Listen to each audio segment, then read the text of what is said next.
Hey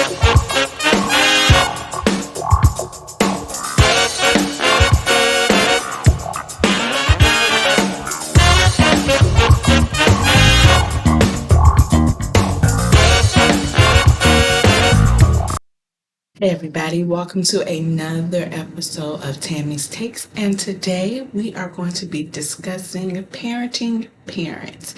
Now before I get into the video, I need you guys to just do a couple of things. I need you guys to comment, share, subscribe, like, all the things that you need to do in order for this video to get some traction. Now let's get into the topic. So I am a woman of a particular age. I'm in my early 40s.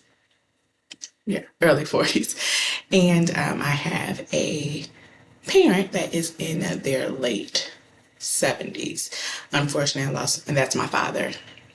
Unfortunately, I lost my mother 13 years ago, 12 years ago, 12 years ago. And that started the journey of caring for a parent. Now, here's the thing.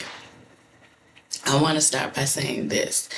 If you are blessed to have your parents for a long period of time, then this is something that you will probably have to endure. And it is a blessing to be able to financially, mentally, physically be able to take care of your parents when they get to a point where they are no longer able to care for themselves fully. And what I mean by care for themselves, maybe they have had a sickness. Usually that is the reason they have gotten ill to the point where they need additional support. Sometimes it's financially, where your parents may not have had the education or the understanding of financial prosperity or financial health, and they may need help in their older years to help with their finances. And then sometimes it's just as you age, you just need additional support. Even if you are a healthy person and in their golden years, you may just need some form of support when it comes to social interactions and things of that nature. I know a lot of elderly people, they're healthy mentally and physically, but they are losing their friends and their loved ones to death and illness and things of that nature. And sometimes they need to be reintroduced to social interactions, and that is how their children come into play. You become your children's friend and no longer their parental unit. I'm going to specifically focus on the part of parenting your parents when they become physically unable to take care of themselves, particularly due to chronic illnesses. So my experience is, unfortunately, like I said before, I lost my mother to lung cancer in the last final stages of her health, her decline, her transition. Me and my sister and my father were very much her caregivers. We did not put her in hospice until the last form of her transition. We took care of her at home. And this is compounded with not only taking care of her, me and my sister.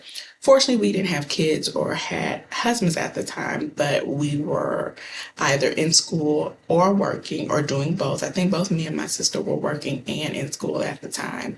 My mother was terminally ill, and my dad was retired when my mother fell ill to the point where she was not able to take care of herself. And this was my first personal experience. Now, for me, because I come from a nursing background, I worked in hospice. At the time, I was actually working in hospice for patients with dementia. Excuse me. So for me, caring for an elderly person wasn't new, because I've done it for, at this point in my career, I've done it for about 3 years. That was my last unit that I worked in when it came to my nursing CNA, all of those things, the type of background. So I've always been privy to how to care for people in the end of life stage. Hospice for me wasn't something that was morbid or heartbreaking. People need empathetic people when they are transitioning from this life to the next. However, you take in the personal aspect of this was my mother. And my mother became very childlike because unfortunately the cancer spread to her brain. And so she wasn't listening, she wasn't eating, she would need to get, eventually had to wear diapers. And so she, I had to change her diaper and things of that nature. And so becoming a parent to your parent, when you're so used to seeing them be this bigger than life personality, or them being very independent, can sometimes be very overwhelming to the child, because you're so used to being their child that now that you have to actually, and not necessarily raise them, but make sure that they're okay, is something that kind of has to do a switch in both the parent and the child. Now, for my mom, the switch was very easy because my mom, even though she was who she was to us, was still in there. The cancer being in her brain kind of took over some of her mental status. So sometimes the childlike essence that she had, she leaned into taking care of us. Now, there are certain times when we were caring for her that she leaned on who she wanted to be her caregiver. Sometimes it was my sister, sometimes it was me, sometimes it was my dad, depending on what tasks needed to be done. I was in charge of getting her to go to sleep. For some strange reason, she would not sleep with my dad. She would not go to sleep with my sister. But when I told her to go to bed and go to sleep, she went. Or if I slept with her, she would go to sleep.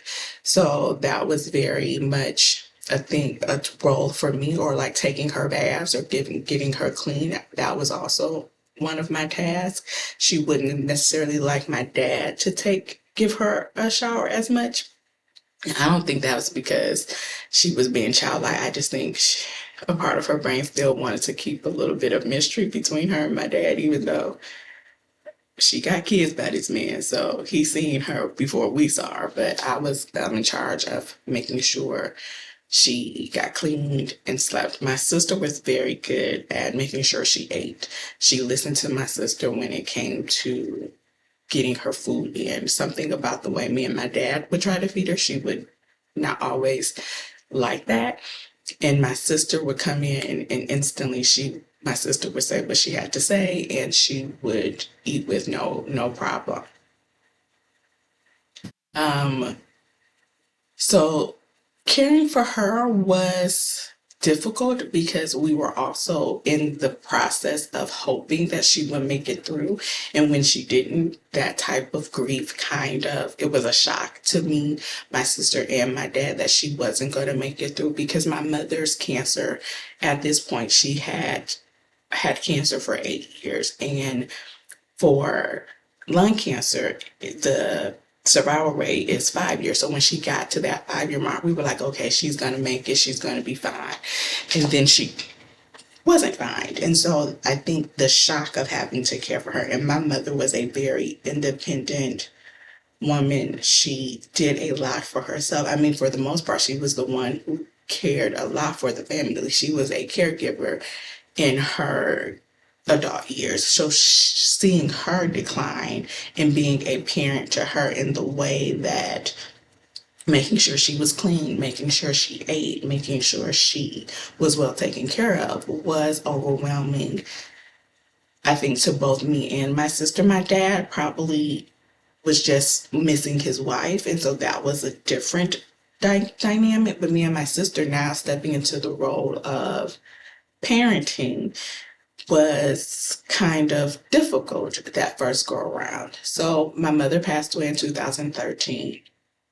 And a couple of years later, my father had a stroke. I want to say around 2015 and 2016. He had a stroke. And my dad has had four strokes, I want to say two major strokes and then two TIAs, let me say that. And in those four events, my dad is still very much my father. Like, still very much aware of his surroundings, still able to do a lot of things on his own. But because he has had those events in his life, we do sometimes have to parent him. Now, the background of my father is he is a military man. He is a stubborn man. So when he had these events, and each event was worse than the prior one, his activity got decreased and his thought process was a little bit altered. So me and my sister come together and we do parent him, like to the point where we get into it. I would be the first one to admit I'm very much a straight shooter when it comes to my dad. My sister's a little bit more nurturing. She's the coddler of the two, and she's always been this way. We have both always been this way. My sister has always been very careful and intentional about her words and how she addresses conflict, where I am like, I said what I said, and that's what I meant to say. What are we arguing about? This is what needs to be done. Why are we not doing it? So with my father, him being a widower and living on his own and having these 4 events happen to him, me and my sister have had to kind of parent him in ways that I don't think we were expecting. My father, being stubborn, sometimes does not always want to listen to doctor's orders. Sometimes he wants to just do what he wants to do. Sometimes he wants to do what he used to do and he can't. And that whole dynamic is sometimes challenging when we have to remind him, hey, you can't do X, Y, and Z anymore because that will trigger stroke-like symptoms, or that will trigger you to get in a situation where you're back in the hospital. And sometimes that doesn't register to my dad. And so we have to like sometimes punish him or sometimes put him on different probations. Like me and my sister, we have taken his keys because at one point he was not supposed to be driving. And my dad has 2 cars that he likes to drive and he likes to get up and go. But the doctor was like, sir, you can't drive it was for a year. And as soon as he was able to get up and walk again, he got in a car.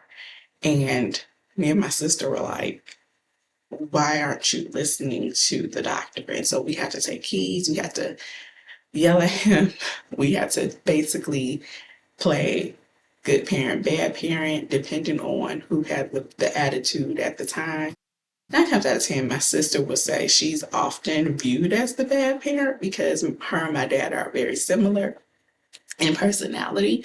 So sometimes they butt heads. I would probably say that I am not the bad parent. I'm just the parent to my father that just, I don't got time to be arguing with you. This is what we supposed to be doing. Either you're going to do it or you're not. And it really made me tap in. Like if I had children, because I do not have children of my own, I probably would be that parent too. Like, I don't got time to argue with you. This is what makes sense. This is what we should be doing. Why are we not doing it? Now, I am very empathetic. That is sometimes one of the reasons I allow my dad to just sometimes make the mistakes if it's not going to put him in harm's way, because I understand that he is the one that has to feel him getting older and feel the loss of who he used to be. So I will say the hardest part about parenting a parent is seeing them grieve what they used to do. My dad was, like I said, always out and about. Make sure he dressed to the nines, always trying to go somewhere, very active, very much the type of get up and go type of person. He's an extroverted man, a ham even. So he was used to just being able to do what he wanted to do. And then in one quick blink of an eye, the doctor is saying you can't drive, you can't be in the garden, you can't cut your grass, you can't do all of these things that for a long period of time was a part of my dad's personality. Like, this is who he was. He was the guy that had the best yard on the block. He was the guy that was going to get up and go and make sure he had an outfit on when he went. He is someone that, my dad's nickname is the mouth of the South. So when he wasn't able to communicate, when he wasn't able to talk and meet his friends and do those particular things, he was probably, in my opinion, grieving that person and then depressed at that person and then trying to, and a little bit resentful that he had to rely on me and my sister as much as he did. So it got to a point where me and my sister had to help him bathe. My dad is very private. For the whole time that I grew up, I never saw my dad naked or him being like, he was very private when it came to his self-care. My mother was a little different because, one, she had girls, she was a woman, and my mother, even though she didn't want my dad to clean her, she didn't mind me and my sister seeing her naked, because when she was well, she was very much like, we got the same things. So it doesn't matter if the girls see me in all my glory. My dad was like, I don't even want the girls to see me with my shirt off. So for him to have to rely on us to like bathe him, to see him in that vulnerable state, was challenging for all of us, because sometimes he would be mean about it, or sometimes he would be resentful to that process. And so now, parenting him, we have to also take into account that, yes, he is still some form of independent. Like, he is in his right mind, meaning he knows who he is and he doesn't have like dementia or anything of that nature. So we don't have to think for him. However, because of the limitations that he is experiencing, we do have to make sure he has doctor's appointments and who's going to take him there, and make sure he's eating well, and make sure his medication is up to date, and make sure he has the right medication. That is my charge. Making sure his bills are paid on time. I did not realize as his child how difficult, not difficult, how much my mother probably took care of the finances in the home, until me and my sister had to help my dad like budget and make sure that he did pay the bills and make sure that he didn't overspend, because my dad is a shopper. So it was like, even to the point where we had to say, okay, is that smart for you to get this when you know you have to get this done? And so as his child, I'm like, I don't remember him being this type of father. He was very good at making sure the bills were paid. He was very good at being responsible. But as the person that is now parenting him, I'm like, oh, maybe he was always a little bit loosey with spending money. Not to the point where he's going to be out on the street, but like, if my dad wants something, he would buy it. And it's like, well, wait a minute. So my sister is very good at doing that part of the parenting. And I know so many of my friends and family members that are at this age, you know, I say between the age of 35 to like 65, where you are caring for a parent to the point where you have to parent them. You have to set boundaries with them so that they won't hurt themselves. And it can be so frustrating, you guys. Like, I will show you these little gray hairs at the top of my head, on my edges. That's all my daddy. That is all my daddy. Because it's so frustrating to sometimes be like, you've done this before. You've been here way longer than I've been here. Why are we having to punish you, put you on punishment, take things away? Like, my dad sometimes is sometimes a rebellious teenager. And I laugh because I'm like, we were good teens. Me and my sister were borderline dorks, nerds. You had it easy.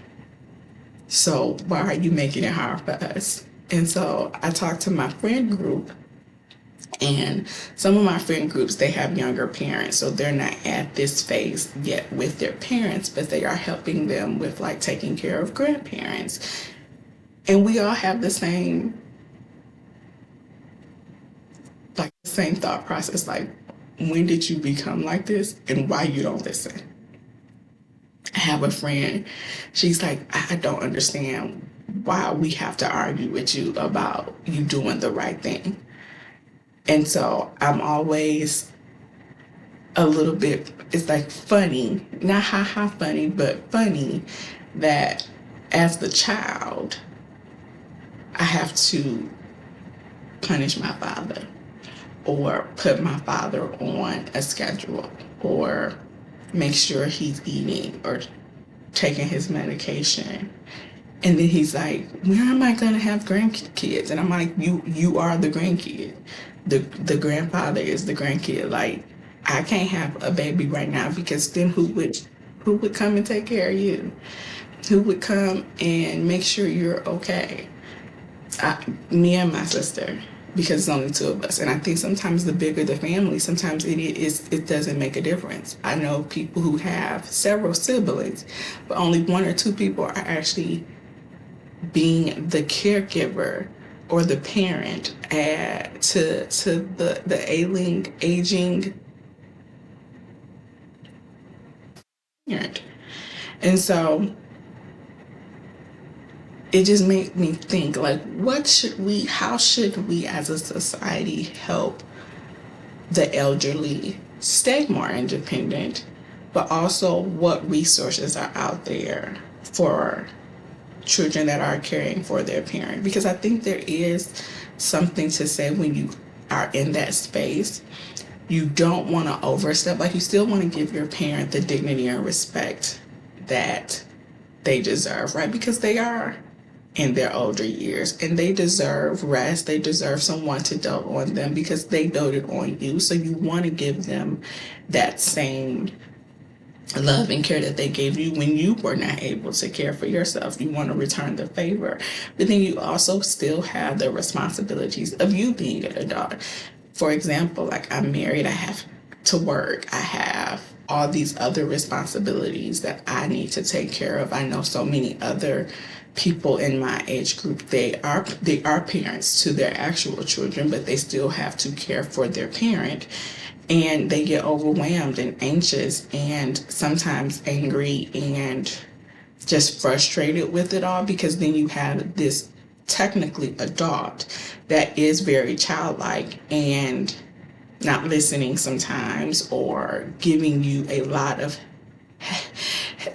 headache essentially, because they don't view you as the parent. They still view you as their child, so they're not listening to you even though you have their best interest at heart. And you get to the point where you just want to pull your hair out and say, okay, whatever will be, will be. I think I've said several times to my father, I'm planning for your care or I'm planning for your funeral. Which one do you want me to plan for? And that I usually say that in frustration when he's not listening to me. And then I think, when I was a child, did I ever make him feel like, I probably made him feel like, why do we have this? Why did we have this second baby? Because I'm the youngest. What we doing with her? I don't recall ever being as stubborn as my father, though. So sometimes I'm like, you had it easy with me. So I don't know when you ever thought I was worse.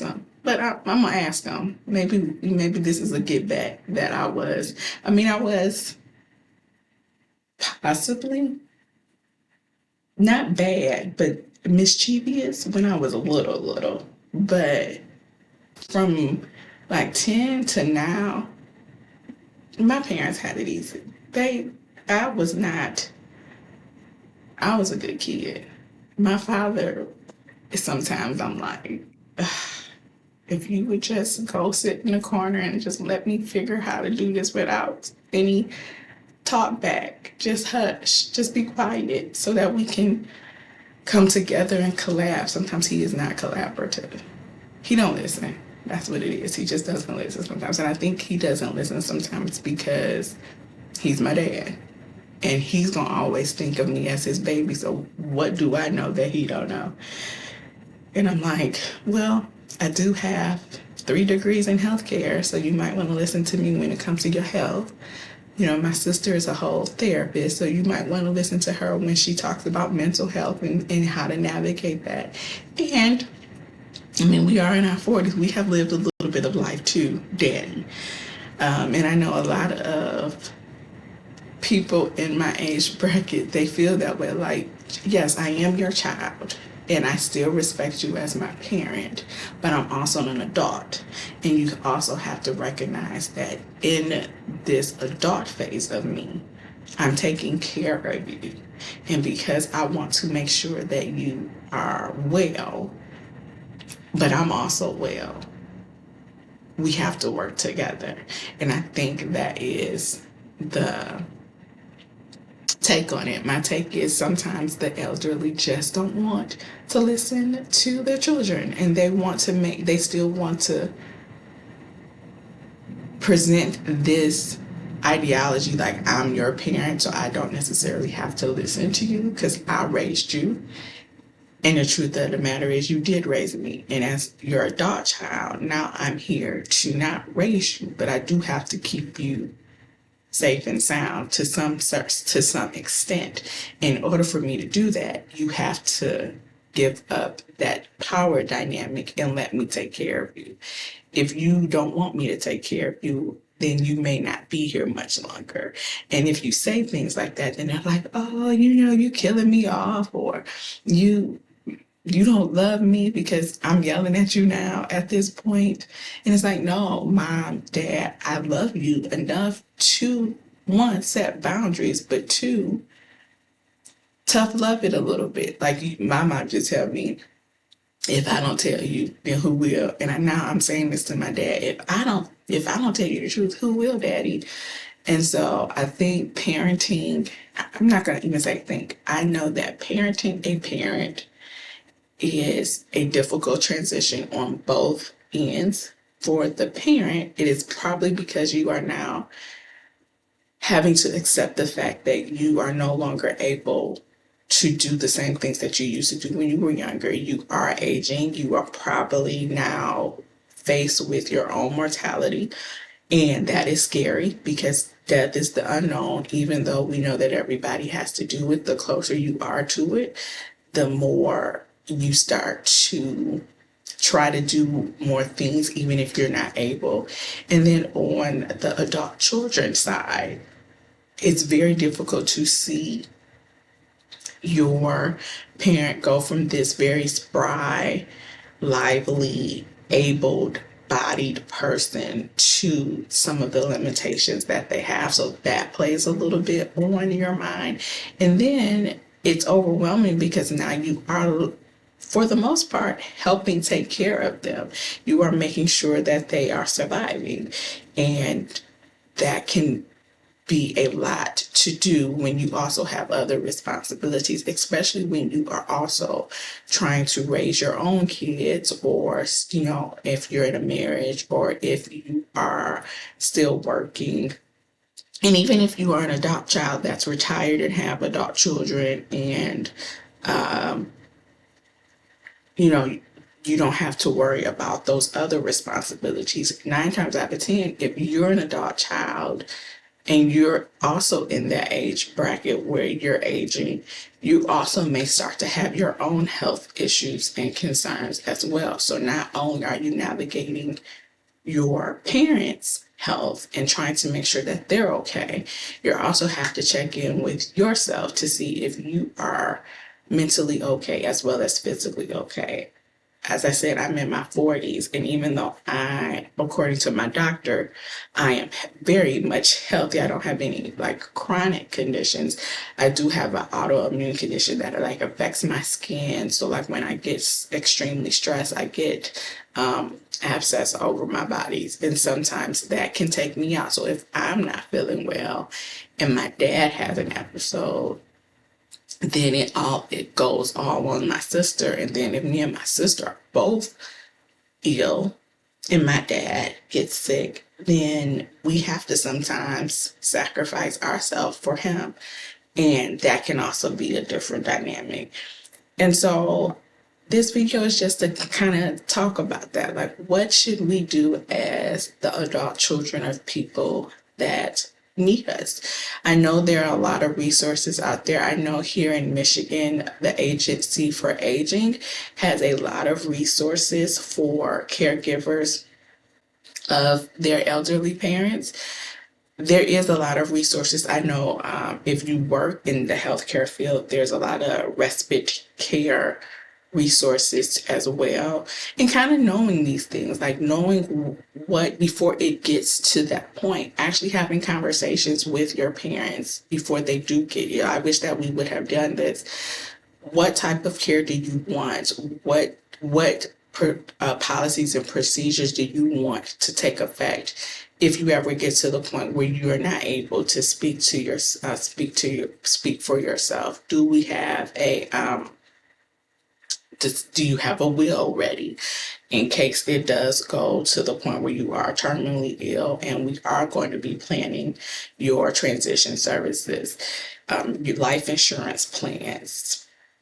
I can't think of the document they have you sign at the hospital at this particular time. It's right on the tip of my tongue, but I can't.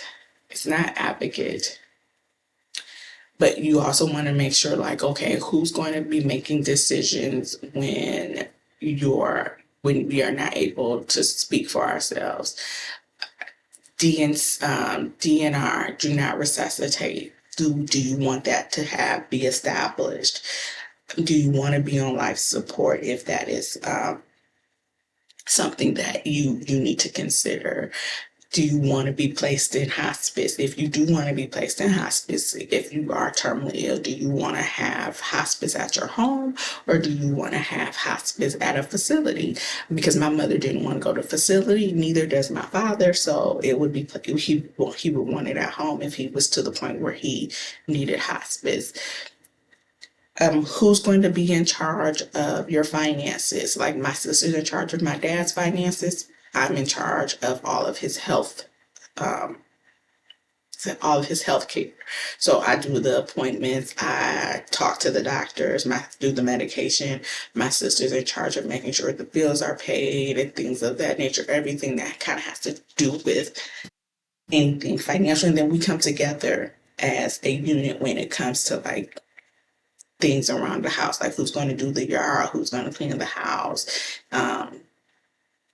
if he needs food and things of that nature. And then also if we're bringing on other people for that, if we do need in-home care, how do we get that paid for? What is the resources for that? Now, my dad is a veteran, so those are definitely things. If you have a elder parent that is in the military, there are definitely a lot of resources that Veteran Affairs can guide you to. But if you don't have a parent that is in the military, these are things that you want to start thinking of. Where can we get the finances, the resources to make sure that all these things are set in place so that if you do have to parent a parent, and when I actually mean parent a parent, it really means you're just caring for them in a way that is more involved than not.